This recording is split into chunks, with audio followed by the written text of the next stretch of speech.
Tá tudo bem por aí? Então tá. Hoje o papo é com uma grande personalidade do rádio e da TV. Um jornalista que consagrou a sua carreira pautado na credibilidade. Hoje, senhoras e senhores, tenho a honra de estar ao lado de Sidney Rezende. Boa tarde, ótimo estar com você aqui, Sidney. Obrigado, Sidney. Poxa, Fabiano, com esse elogio, com essa abertura, né? Exagerou, né? Pra que falar isso tudo, né? Mas me sinto muito orgulhoso de estar aqui com você. Mas me fala uma coisa, esse negócio de credibilidade, a gente não aprende só na faculdade, não.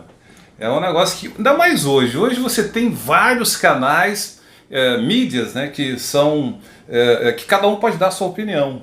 E a credibilidade vem aonde? Onde que a gente aprende? É tão difícil, Fabiano, você dizer a credibilidade de você para o outro, porque a credibilidade ela é firmada do outro para você. É verdade. Né? Embora na nossa área especificamente, peço que você que é médico, engenheiro e você de uma outra atividade nos perdoe, mas na nossa área eu acho que credibilidade advém daquele esforço que a gente tem diariamente, aprendendo ou não na escola, aprendendo ou não na sua família ou no seu dia a dia, em ser isento. A gente tem que perseguir a isenção, porque eu nunca acreditei em neutralidade, sabe? Eu sou neutro diante do fato, pode confiar em mim que eu sou confiável e tal. Não, acho que é bem assim. A isenção é diferente. Eu também nunca acreditei, Fabiano, em dois lados da notícia. A notícia tem inúmeros lados. Muitas vezes 15, 16, 30, 50, tem vários lados. Depende dos ângulos em que você está acompanhando o fato, como você coloca a circunstância, aquele fato.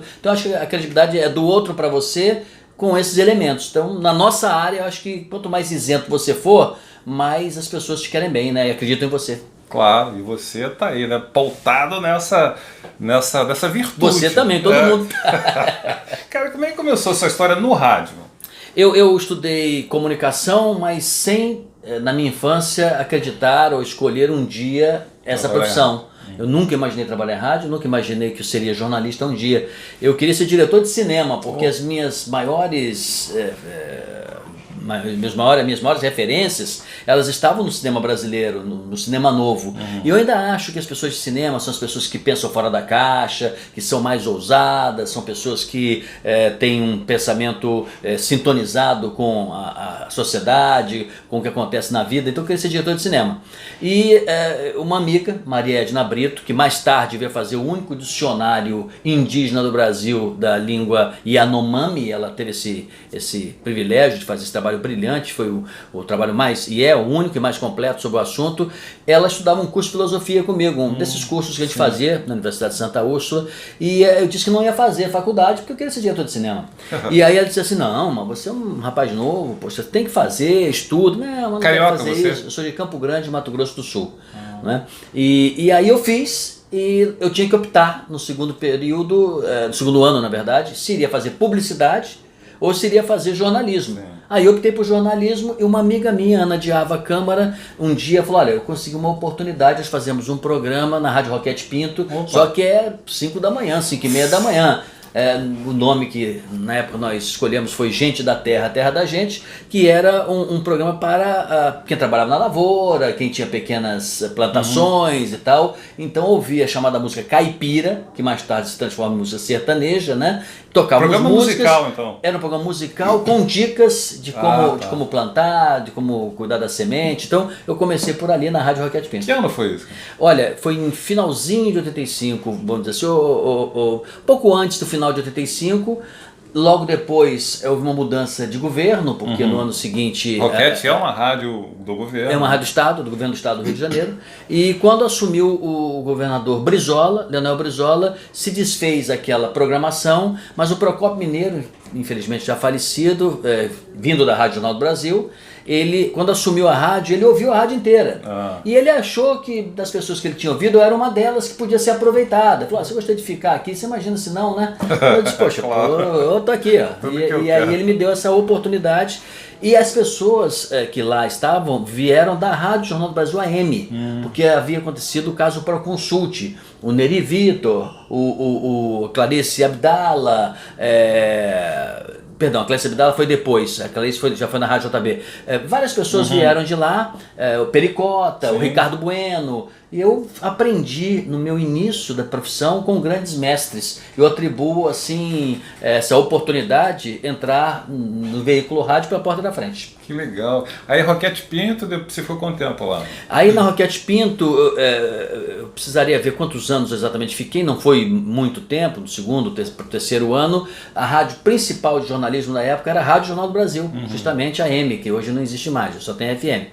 E na época eu fui chamado pelo meu amigo, que eram dois amigos que lá estavam, lá o Marcos Gomes, que atualmente está na EBC, né? E o Augusto Fonseca, que me indicaram para a direção da rádio para ser repórter. Dizendo, ó, tem um cara aí na Rádio Roquete Pinto, o cara é repórter lá. Já estava formado nessa época? Sim, já estava formado. Eu comecei como repórter e depois me transformei em apresentador na Rádio Roquete Pinto.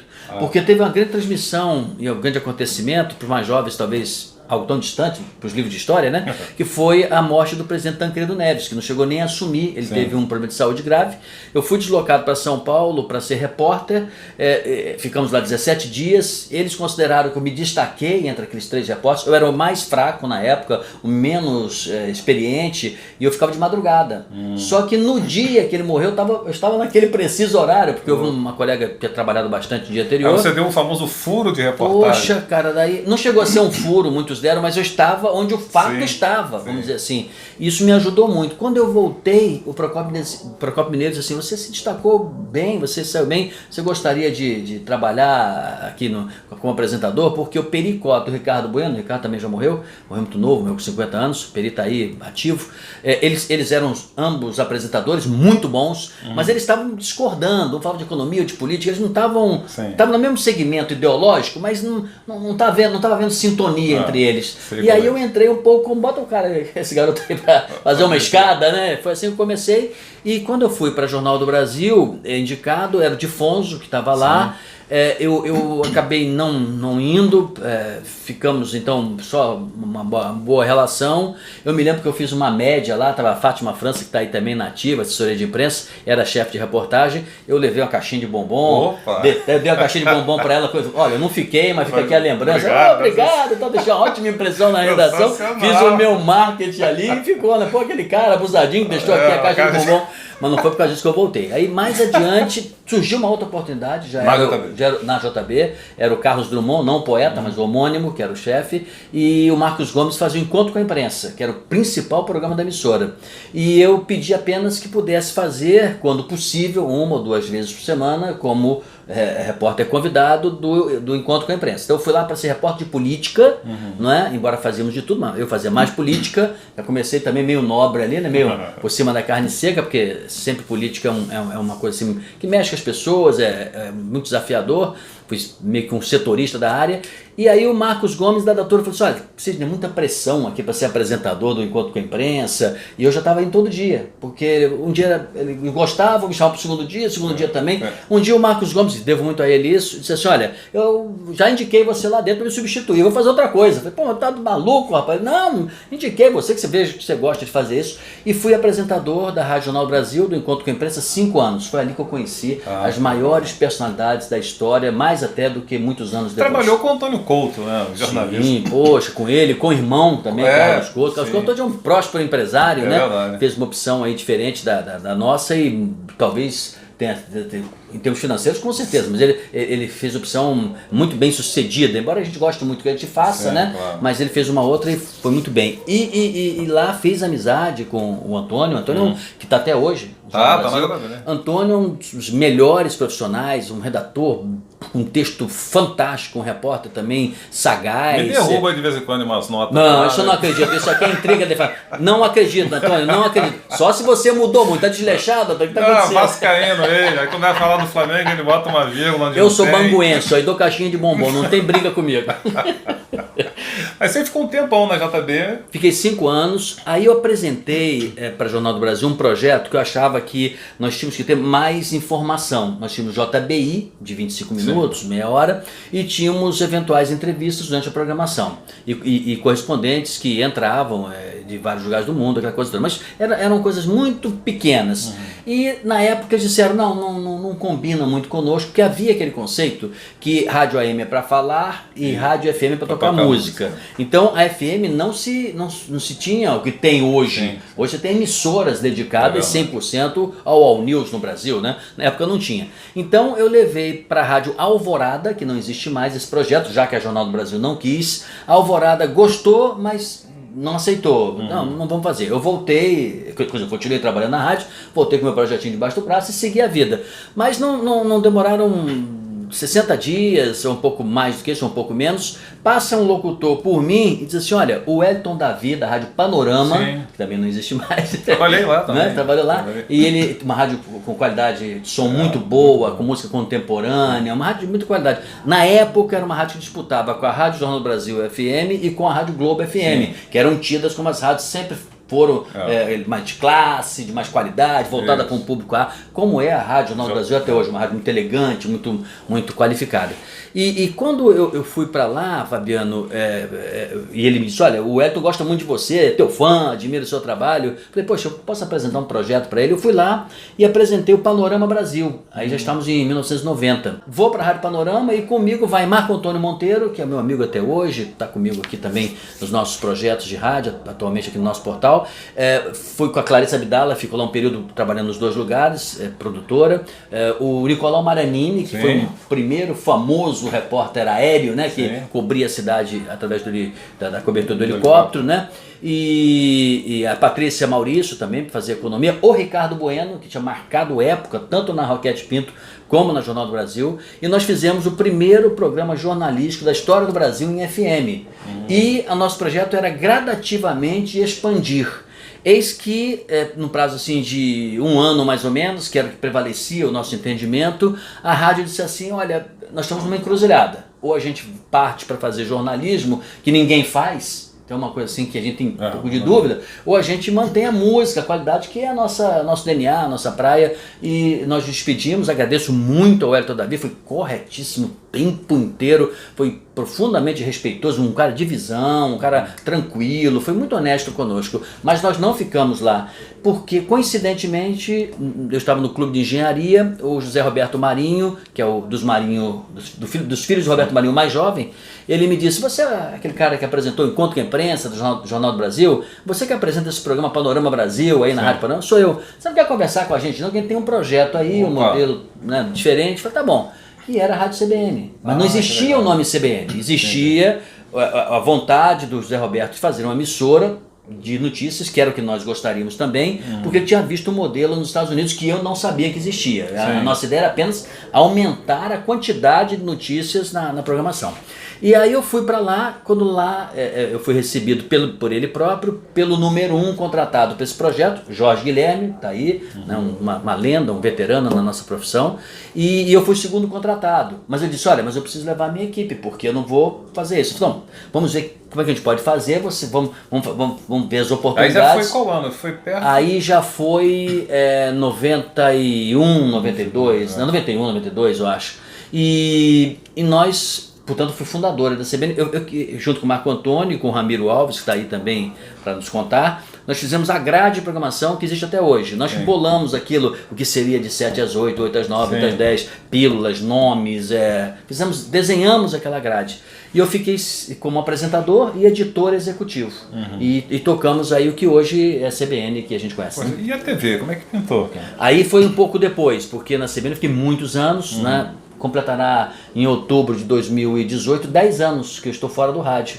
Quando a Globo News começa a ser gestada, a Alice Maria pensa assim, eu vou bater um papo com o pessoal da CBN, que já faz um projeto em rádio parecido com o que a gente pretende fazer em televisão.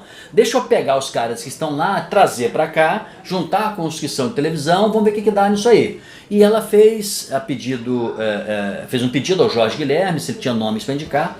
O Jorge indicou os apresentadores, eu fui um deles, não na primeira leva, fui da segunda leva, que poderiam trabalhar como repórter, como apresentador. Isso aconteceu um pouco antes, sim, não estava no ar. Depois, ela já está muito próxima de estar no ar, os apresentadores foram lá, fizeram testes. eu fui chamado numa segunda leva, ela pediu mais nomes, eu fiz um primeiro teste de vídeo, como eu já tinha sido apresentador do Jornal do Rio, da TV Bandeirantes, eu já tinha algum traquejo de televisão. Como foi isso do Jornal do Rio? O Jornal do Rio foi nesse período aí da Jornal do Brasil, de 87 a 90, mais ou menos. Então foi paralelo e você já tinha aí. Pô, você já adquiriu sempre trabalhei eu trabalhei em 2, 3 lugares. Sou que nem Fabiano, ó. Tô denunciando aqui o Fabiano. Fabiano não tem mercado de trabalho, o Fabiano faz tudo. E aí, né, eu faço uma faxina muito boa. Né? Também, mas se estiver pagando, remunerando bem, tiver um tempinho, a gente vai, não há preconceito. E aí, Fabiano, eu já tinha feito essas apresentações, Jornal do Rio, aquela coisa toda. A Alice Maria fez o primeiro teste. Ela falou assim, poxa, eu gostei, mas eu queria fazer mais um teste agora na bancada. Fiz o segundo teste. Ela falou assim, poxa, bacana, vamos fazer assim, vamos pegar um terno, uma gravata, ver como é que você fica para compor cenário. Fiz o terceiro. Aí ela falou assim, vamos fazer o seguinte, com terno, gravata, maquiagem agora, vamos, como se fosse realmente. Eu me recordo, lembrando agora, eu estou lhe dando só 4 exemplos, mas eu me lembro que eu fiz 5 testes até que ela disse, olha, eu acho que pode funcionar, você gostou de trabalhar aqui no nosso projeto. E aí eu comecei na Globo News no 3º mês da existência dela. Eu não fui o pioneiro, eu não comecei nos testes anteriores a ela iniciar, não estava no primeiro dia da inauguração, mas eu estava no 3º mês em diante, já engajado da existência. Quase lá. Então sou ali não deixa de ser uma espécie de um fundador também. E lá eu fiquei há 2 anos, até 2016. Poxa, que legal, um tempão. Foi um tempão. E estando lá, a rádio ficou de fora? Sim, a rádio ficou de fora porque eu sendo da Globo, só poderia trabalhar na Globo. Quando a CBN me dispensa, ela que dispensou por razões dela, e a gente nunca sabe quando a gente dispensar alguma coisa, você nunca tem, a não ser que seja alguma coisa grave, se tenha feito, como aparentemente eu não fiz nada grave, ela tinha as necessidades dela lá, ou financeiras, ou de programação.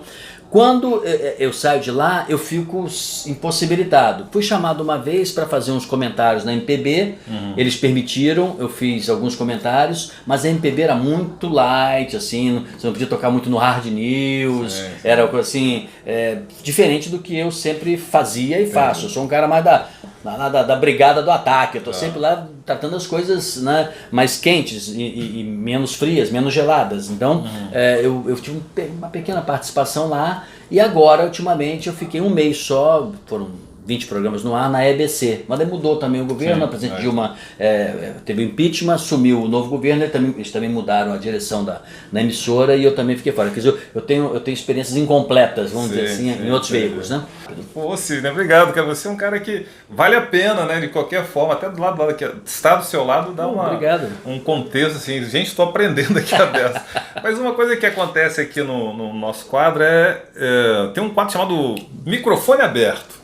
Que é uma situação inusitada, a gente fala isso do rádio, especialmente, né, que quando um locutor esquece o microfone aberto, alguma coisa errada vai acontecer. Verdade. E você já teve, assim, no seu momento de trabalho alguma? Inúmeras, Fabiano, inúmeras. Teve uma vez eu fiz uma entrevista de uns 25 minutos com um autor de um livro, mas como eu elogiei o livro, porque eu fiquei muito bem impressionado. Então eu dizia, olha, a capa tá belíssima, que trabalho bem feito, de editoração. Ele, muito obrigado, quem fez foi fulano de tal. Eu dizia assim, olha, inclusive o tamanho, espessura, tudo, é um livro realmente, até sobre esse aspecto, muito bom. Que bom, essa ideia foi minha ou não foi minha. O conteúdo, com tantos elementos, muito bem apurados, dados e tal. Daí quando faltavam mais ou menos uns 5 minutos para o tempo terminar, portanto já uns 20 minutos, a produtora me chega desesperada e disse assim para mim, troquei o livro. Não é esse livro, é este outro, que ela trocou, o assunto era parecido, então assim, século XIX. Era outro livro. Era outro livro. E realmente o que eu estava elogiando não era daquele autor. Aí a gente que é de rádio, a gente tem aquele jogo de cintura que é bem peculiar da nossa profissão. Vocês não precisam saber detalhes, mas a gente sempre dá o nosso jeito. Aí eu peguei urgentemente, era a última pergunta, mais ou menos, que eu tinha uns 3 minutinhos para 4, ali, reta final. Eu peguei, abri o livro dele, o livro do autor, e peguei 2 ou 3 itens reais para demonstrar que eu estava falando do livro dele realmente. Por isso que eu vi que ele agradecia tanto. Tá, mas ele não viu que você não estava... Não, ele não viu, porque ele estava ao telefone. Mas eu tomei consciência disso. E a outra também foi uma vez que eu estava muito ocupado, eu fiz uma pergunta para a entrevistada e ela também respondeu uns 20 minutos, uma única pergunta. Eu atualizei a agenda, eu fiz isso, eu fiz aquilo, eu assinei documentos. Isso no ar? No ar. Mas ela também é o telefone, estava na casa dela. Sim. Só que eu fiz uma pergunta, eu voltei e tal, e não tinha muita ideia do que ela tinha falado. Quando eu volto e ela para de falar, ela diz assim, eu falei muito, né? Eu falei, ufa! Muito obrigado pela sua participação, não tenho a mínima ideia que ela disse. Coisa assim direto. Sensacional. Eu tenho muitas histórias assim mas de isso não é tropeço. fácil não, mas isso que você fez é um negócio difícil para o profissional, né? Fabiano joga pra cima, não, eu errei. Sensacional. Eu gosto dessas coisas assim, porque o mundo do rádio, para muita gente, é irreal, né? Porque não tem ideia. E é um pouco, né, Fabiano? É um pouco. Aquilo não é real. Aquilo é estranho, é um mundo à parte. É verdade. Às vezes você está achando que a pessoa... Antigamente era mais, né? Porque quando não tinha condições de ver o locutor, quem tá falando, tinha as pessoas imaginavam, fulano deve ser, aquela voz deve ser assim, né? Hoje não, hoje tem Facebook, tem transmissão ao vivo nos estúdios, né? Então... Eu sempre me incomodei com isso, tá? Eu nunca gostei muito dessa imagem, mas eu reconheço que hoje em dia é quase indissociável, né? Você tem que ter isso porque é um elemento a mais, é uma live, né? Que você pode fazer, é uma gravação, é um podcast que você depois pode remeter, botar à disposição para quem quiser. Então, de fato, mas na época em que isso começou a ser instalado, TV, me incomodava muito, me incomodava. Rádio é outra coisa, né? É verdade. Outra coisa que eu falo, que eu peço, inclusive, que as pessoas falam, até porque é um registro, né? Fica aí para a eternidade e tal. Espero que fique a eternidade. Pessoas importantes, cara, na sua carreira, na sua condução. Olha, eu citei várias aqui, essas foram pessoas muito importantes, outras tantas que me deram oportunidades, que acreditaram no meu trabalho, elas tinham opções ali de outros profissionais e acharam que eu estava adequado para aquela função e fiz. Isso é incrível porque essas pessoas me permitiram fazer o meu trabalho até o dia de hoje. Eu citei muito en passant, por exemplo, o Marco Antônio Monteiro, que é um colega nosso que tá nos acompanhando. O Marco é muito engraçado, porque o Marco é um camarada muito racional, muito preciso para que os dados sejam corretos. Ele sempre que redigia muitas das notas que eu lia, ele era muito preciso, muito cuidadoso, e o Marco sempre foi pavio muito curto. E eu sou um cara assim mais extrovertido, não vou dizer irreverente, mas gosto de brincar mais. Se eu puder sair um pouquinho da nota ali, eu prefiro. Eu sou meio mais bagunçado. E ele é mais cartesiano, né?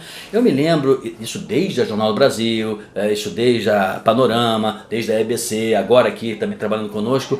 O Marco eu tenho até hoje, ele mandava os bilhetes pra mim, mas me desancando, Fabiano. Seu burguês de M, seu imbecil, falta leitura, que comentário idiotas que você fez. Como é que você... Não, ele mandava e continuava trabalhando. Então, um colega nosso está aí conosco também, o Robson Aldir, se recorda até hoje que muitos desses bilhetes o Robson Aldir levava. Então, leva lá pro Sidney. Ele lia aquilo naquela caminhada, ele tinha meio que medo, né? Porque, o Marco tinha mandado aquilo e pra lá. Então o Marco é uma pessoa que eu admiro, eu queria registrar aqui, e outros tantos, eu citei vários aqui, né? O Procopio Mineiro, o Jorge Guilherme, o próprio Zé Roberto Marinho, que me deu aquela oportunidade na CBN, e outras pessoas incríveis, meus colegas também, né? As produtoras, que durante anos nós trabalhamos juntos, sem elas, cara, as produtoras deveriam ganhar 5 vezes mais do que ganham, porque elas preparam aquela produção inteira, liga para as pessoas, para 15 pessoas, fechar uma, e às vezes essa uma atrasa, falta, ela arruma uma outra. Bom, essas pessoas todas são muito agradecidas, e esses profissionais eu acho que ajudam a melhorar o nosso segmento, né? Com certeza. Uma vez a gente apresentou, não sei se você lembra, foi fazer eu faço eventos eventualmente na Firjan, e uma dessas você foi mediador lá não lembro nem você. Eu sei que quando eu te apresentei, você assumiu, o assunto era um negócio completamente fora da minha realidade. Eu não me lembro o que era. Você é fora da minha também. Aí você tratou aquilo com tanta propriedade que eu falei, gente, não é possível que ele tenha envolvimento com esse assunto. Aí eu falei, eu não lembro o que era. Não sei se era medicina, era uma coisa que fora da minha realidade. Eu falei, parabéns. No final eu te dei os parabéns, não sei se você lembra disso. Eu falei, quando acabou, eu falei, parabéns pela sua condução, foi sensacional. E você tem essa coisa de parecer que você sabe de tudo. É verdade, você falou certo. Quer dizer, realmente a gente parecer que sabe. Bom, vamos para duas observações. Vou ilustrar com uma vez a minha filha Maria Clara me disse uma coisa muito engraçada. Ela estava numa plateia, eu estava num evento desses, e levanta-se um rapaz negro, Rastafari, identificado com a cultura africana. Ele faz uma pergunta de alguma coisa que agora não me recordo, mas que se dava, por exemplo, no Zimbábue, e como é que eu avaliava aquilo naquele país. Aquela pergunta que realmente eu certamente não devia saber nada sobre aquela situação. Mas eu não sei por que a minha filha achou que eu respondi muito bem. E ela foi escorregando na cadeira. Quando ele perguntou, eu disse, não é o meu pai, esse eu não conheço, né? E eu respondi. Então, por que eu estou usando essa ilustração engraçada, que eu de fato não devia saber muito, mas que acabei convencendo? O que acontece? Num trabalho como esse que você citou e outros que você faz também, você como locutor, pegar o teu exemplo, você muitas vezes termina uma leitura, você fala, puxa, se eu tivesse mais tempo, faria leitura diferente, meu compasso de respiração seria outro, se eu soubesse que a história terminava ou triste ou alegre, eu teria me preparado para dar um tom diferente. E isso se você tem tempo, isso se você é um locutor que está ali contratado para dar uma leitura diferente da leitura do dia a dia. Até que não dá tempo, às vezes está o noticiário lá, você chega 2 minutos antes. Não dá tempo. Então, neste específico evento, o que deve ter acontecido? Eu faço apenas o meio campo. Eu faço uma pergunta, abro, eu provavelmente não teria como responder nenhuma daquelas perguntas, mas eu tenho como perguntar. Que é o meu papel. E se tem 3 ou 4 pessoas, eu pergunto para uma e sinto que aquele assunto mereça ser compartilhado, eu tenho que perguntar para outra. Ou naquela linha, você acha também realmente que é isso aqui? Ou faltou, eu perguntei isso, faltou, mas peço que você não responda agora, deixa eu chamar aqui quem tentar equilibrar. Esse que eu acho que é a tarefa. Esse é um talento que sinceramente eu não tenho e acho perfeito. Naquele dia eu já era seu fã, né? Mas naquele dia então eu falei, pô, Sidney é sensacional. Deve ser que nem a minha filha, eu não fui tão sensacional assim, mas você achou que eu fui, então foi melhor assim. Com certeza, eu lá com o mestre cerimônia estava vendo que eu sentado, participando de tudo diretamente, né? Pô, ô Sidney, muito obrigado, cara. Lamento ser tão rápido, tinha muita coisa pra gente poder abordar. Não, foi sensacional. Eu assisti já outras entrevistas suas aqui e foram ótimas e eu espero que essa, de alguma forma, possa ser bem aceita como as outras. Eu procurei responder as tuas perguntas. Eu falo muito também, não deixei Fabiano falar, né? Sim, né? Senhoras e senhores, até a próxima, se Deus quiser. E claro, né, encerra aqui com essa figura sensacional. Como disse, sou fã. Sidney Rezende. Parabéns, sucesso para você. Obrigado. Tchau, pessoal. Obrigado, tchau. hein? Curta o vídeo e se inscreva no canal. Curta o vídeo e se inscreva no canal. Um beijo, bate carinho. Te amo, mamãe.